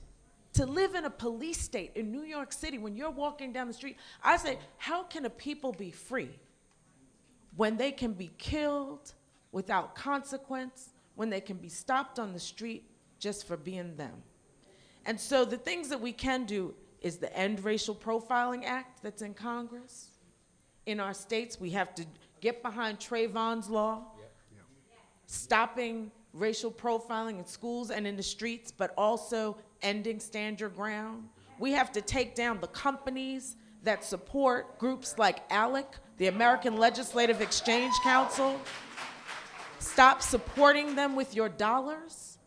And then in our schools, I'm sorry, David, because you know I'm coming for you. That's all right. All of this talk about race to the top is a race to the bottom for our children. The fact that we have Common Core when you tell me that we are going to run a race across country and that you have sneakers and I got to go barefoot. And in fact, I won't have any clothes to run the race either. But you want me to hold to the same standard and see if I can beat you, when in fact, you have deprived me of resources for a long time. I got a problem with that. And so we have to think about our educational policy that is a race to the bottom for our children. Listen.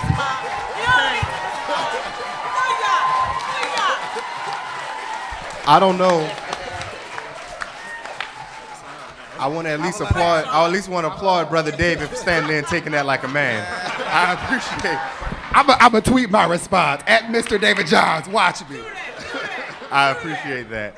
I'm going to ask our panelists to kind of give us a final thought. Again, a final thought, and forgive me for those panelists who may not have had the opportunity to express their thoughts as much as they want, but again, allow me to reiterate for those in the audience, these folks are accessible. Nobody up here has 6'5", 300-pound bouncers, right? Except Brother Yoga.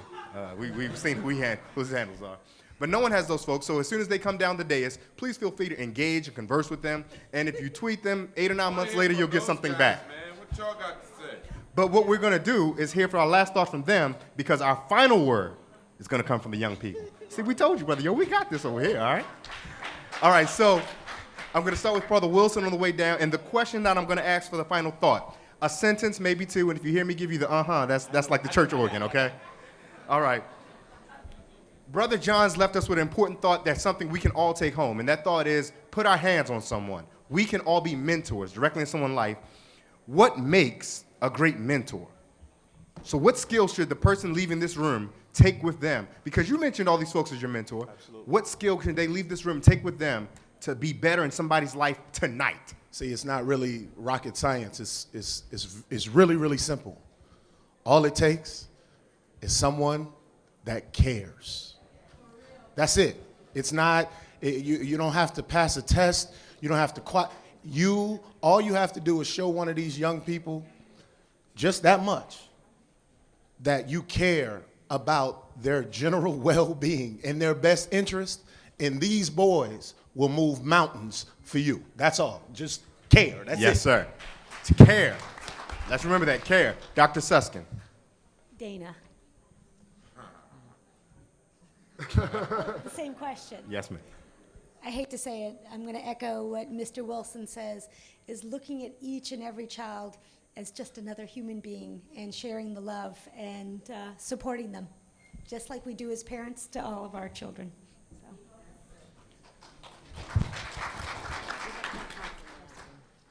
So I'm just going to leave you with one word: act. Okay. Since he yielded her time, I'm gonna take it, and I'm gonna. Okay, Brother Agnew, you haven't been in D.C. long, but you get how this works, huh? Yes, I do. I will be brief though, and I want to just, if I can, remind you all that there was a time when our words had power. Okay, and so there was a time not long ago that if I had a debt, and you were my friend, you were my brother, you were my sister, and I couldn't pay my debt, you could stand up and say, I'll assume that debt with you. And that was called solidarity. We forgot what that word means. We throw it around. We say, I stand in solidarity, but if you really stand in solidarity with somebody, if you're going to stand in solidarity with young people, with black people, with brown people, with poor people, with gay people, with straight people, that means you're indebted with them. And so that means when it's time to pay up, when it's time to really move, that you must do it, all right? And there was a time when love wasn't a term that we threw around. It comes and goes. It was an act, right? Love had power at one time. And there was also a time that dreams had power. And so what I'd say, if you're going to be a mentor, exude all of those words. I'm indebted with you, brother. I'm indebted with you, sister. I love you, and I'm going to act on that love. And I'm going to provide a motto to live by. I'm going to do it by example.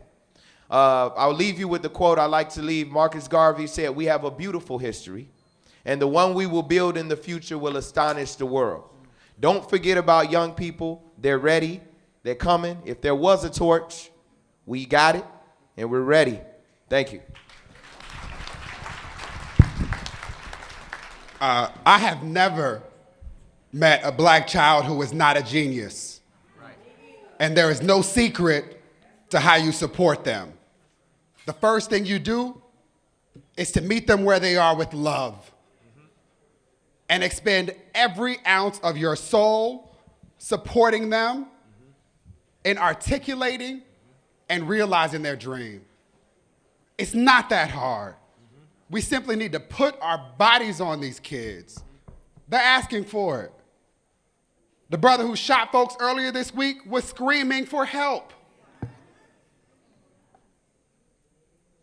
2 brothers in New York were having a beef. Congresswoman Clark told this story yesterday. And one brother told him, look, you got to make a decision. It's going to either be your life or your baby's life. And the brother ran, thinking, ain't nobody going to take the life of a child. And the brother shot his baby. Both of these brothers had not graduated from school. And we're in a space where they are struggling to figure things out. And one of the only things that could have made a difference is they had had a caring adult in the way to say to them, no matter what it takes, I'm going to be here with you.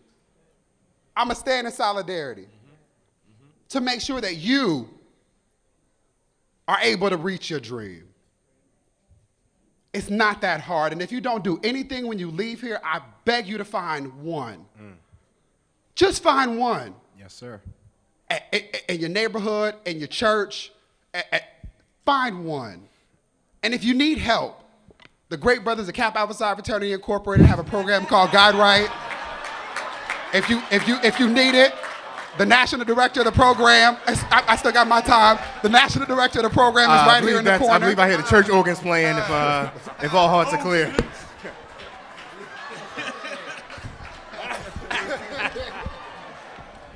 about to be a war now.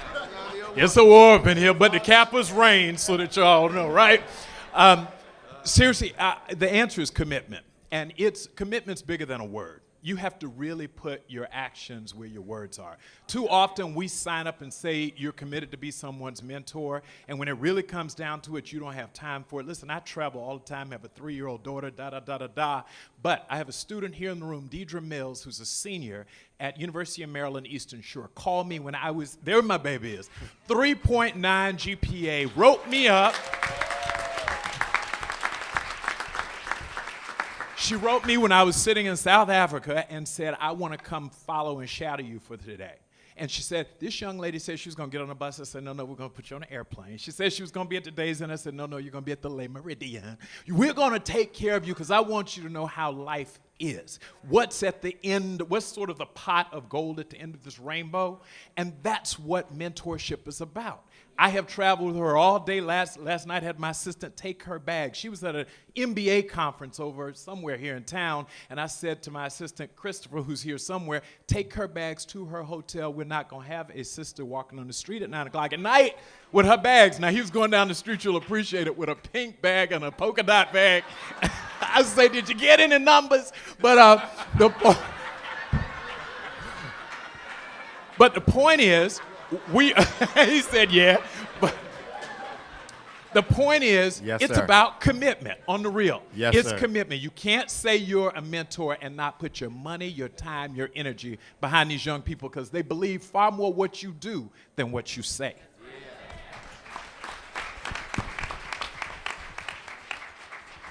We're gonna jump around a little bit. Brother Martin has to step out. We know immediately, a bit more immediately than the rest. Brother Martin, your last word about mentorship. My last words would be respect, and that's parents respecting the children. We as parents can't be afraid to go 50-50 with our kids. You can't have a relationship with your child and not be a friend to that child. We know the thing of parenting is big, but at the same time, you have to be a friend to that child. You can't. Your child can't be afraid of you. And we as parents can't be afraid to make changes. Much too often we're stuck into our old ways, and times have changed. And the children have something to offer the parents as well nowadays. So we as parents have to take a look at that and just, being able to understand our children, we have to grow with times. Just the other day I was sitting down and my daughter said to me, she asked me, I asked her, why does she have a cup in her room? And she told me she was doing cup music, and I didn't understand what it was. So we can't be afraid to make changes. We can't be afraid to adjust to our children's lives. And with that, just to respect our children, and that'll go a long way because our children will learn to respect others. Yes, sir. Thank you so much. We're going to jump back down to the in and out order. Brother Townsend, your last thoughts for us about the thoughts we should offer about what we can leave here to do and be a mentor and be something to someone.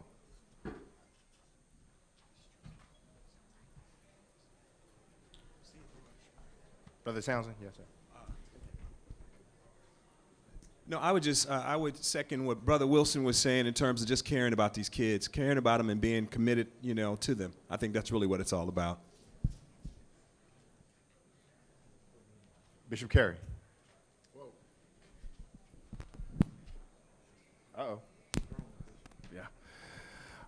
If I could just speak to these young men, my final word would be the word purpose. And I'm going to put on my bishop's hat for one quick second. When I was born in this world, my father had already been killed by his best friend, shot and killed because of a misunderstanding. So I was deprived of a father. When I was born, he was already gone. What saved me was the fact that God gave me purpose, and I acknowledged that purpose very early on. I was 18. Well, I was 16 when I acknowledged my call to preach, but I was 18 when I preached my first message. The point I'm trying to make is if these young people ever paused and prayed and asked God for purpose, I have this coming Sunday, our youth conference starts tonight. That's why I got to get back to Miami. And this coming Sunday in the 7 a.m. service, licensed young man, had been a part of New Birth since he was almost born, but he acknowledged his purpose. He preached his first message a few months ago. He's going to preach 7 a.m. He's 13 years old. In 11 o'clock service, there's another young man. He's 16 years old, have accepted his call into ministry. The point I'm trying to make is that if you find purpose, you work towards purpose. When we have career day, that used to, ignite me because I wanted to be a musician.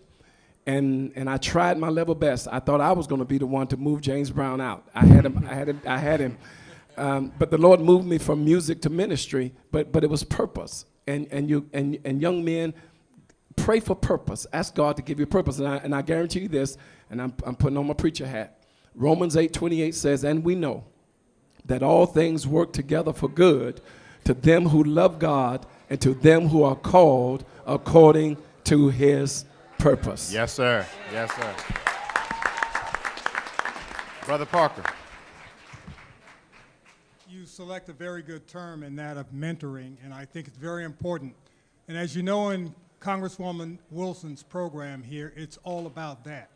And it's a simple process of putting your arms around them, embracing them, leading them, and guiding them, primarily as men. But as I said earlier, it can't be done without women. In fact, the founder, a woman, and she saw the cause of getting these boys, which she saw at a very early age, elementary school, getting into the criminal justice system and repetitively going to jail. So our cause is to steer them and keep them engaged in the educational process.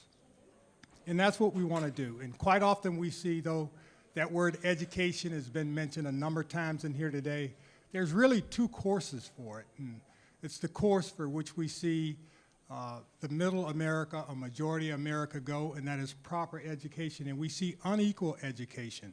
And that's the many things that are wrong about our system, of which I'm convinced, now that you've been here, you're going to address those things and get education on its right course.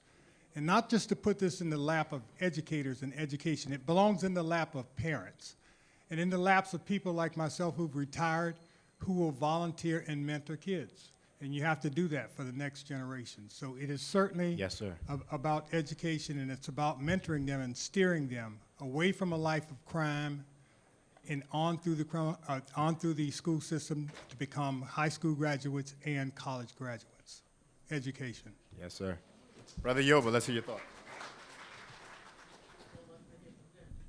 I appreciate you forfeiting your time. Brother Dubois, let's hear your thoughts, and then we can bring our young people up. Very brief and hopefully very practical. Number one, this is for the brothers we're about to hear from. Get down with the Dream Defenders right here. They're doing very, very, very hyper-practical, hyper-local, hyper-radical stuff, and they're putting your voices first. I don't know you personally, but I know about your work. Get down with the Dream Defenders. Two, do what this young lady did that is working with Malik. Become obsessed with someone who can make a difference in a practical way for your lives. For me, it was very briefly, Senator Barack Obama in 2004. I was 21 years old and basically blew up his phone and email and sat in his office until he hired me. There are folks out there in the world who may not know black men like they should, but they are curious about you. And if you sit in corporate boardrooms and city halls until you get the meeting that you want, great things can happen for you. And three, to everybody, let's not come back to next year's annual legislative conference unless we took one practical step on this issue in the intervening year. Let's all commit to that. Thank you very much.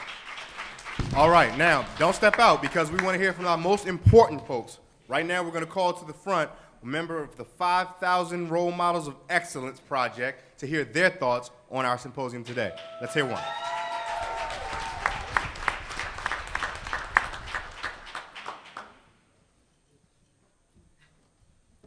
Take my mic.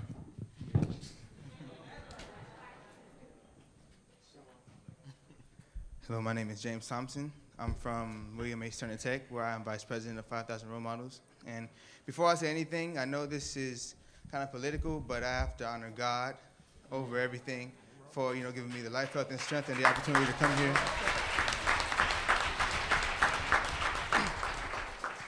And I say that a great way to make sure that we change the way things are now, especially for us, people that are minorities. I think we have to get out of the mentality that we're our own enemies. That's what I think we need to do. Because, it's funny how we could get together when somebody outside of our circle, like hurts or damages or kills somebody or takes from us, that are in our circle. But then when we're in our own circle, we're against somebody because they live on the opposite side of the avenue that we live on. What we need to do is, get together as a community. Instead of trying to kill off each other, we need to get together. Well, we're getting ourselves so much to the point where there's not enough people out, where there's people out there, and there's not enough of us inside for them to get together and try to attack at. What we need to do is try to build together each other, build each other up, and, stand together as people. So then when they try to come up against us, we'll be able to stand up, and we'll be able to be strong, and we'll be able to greaten our numbers.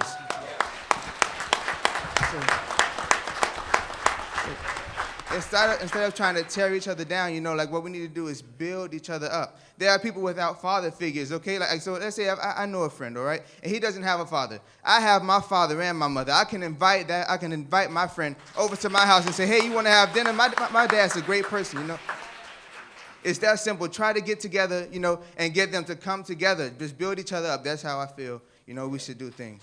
Yes, sir. The Vice President of 5,000 Male Role Model Excellence Project.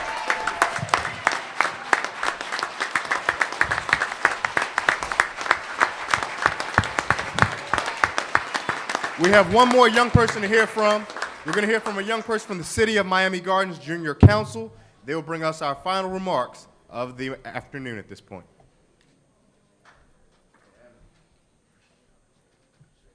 You want my mic too, baby?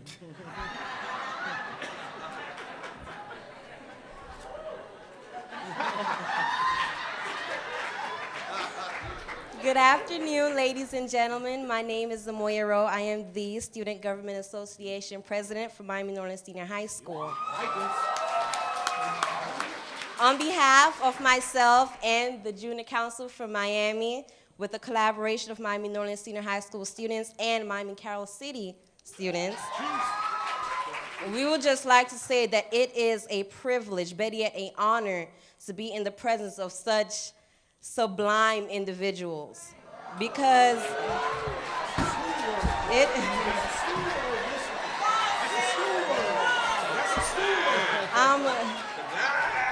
because personally, I believe it is the initiatives like these that just, it instills this feel, just like Bishop Victory Curry said, it's this sense of purpose. Because when you have this, when we as students, when we're given and we're afforded this opportunity to just be engulfed in, just bask in this ecstasy of education, it is such a beautiful thing when we are given, the chance, just feel this sense of liberation. You have no idea. And it's just, you see, it's one thing to say, oh, I want to fight, but it's another thing to say, I want a war against illiteracy. Okay? From the ages of 2 to 7, I did not know how to read. I did not know how to write. You had better not give me anything to sign because I would not know what you are talking about. But here I am. I passed the Florida Comprehensive Assessment Test, flying scores in reading and in writing. ACT has nothing on me. So as far as these standard tests, all I have to say is you got it, you gave it to me, and we did it. We have something to prove, and it's beautiful. It is the sight of this room. It's hope, and it's such a beautiful thing. It is a beautiful thing. And like I said, on behalf of myself and Junior Council, thank you. If you don't hear it enough, thank you, because we do appreciate opportunities like these. This is what motivates us to keep going forward. Because one person told me, you have to go through fire. Raw metal goes through fire before turning into something beautiful. And a mind, once enlightened, can never, never become dark again. Yeah.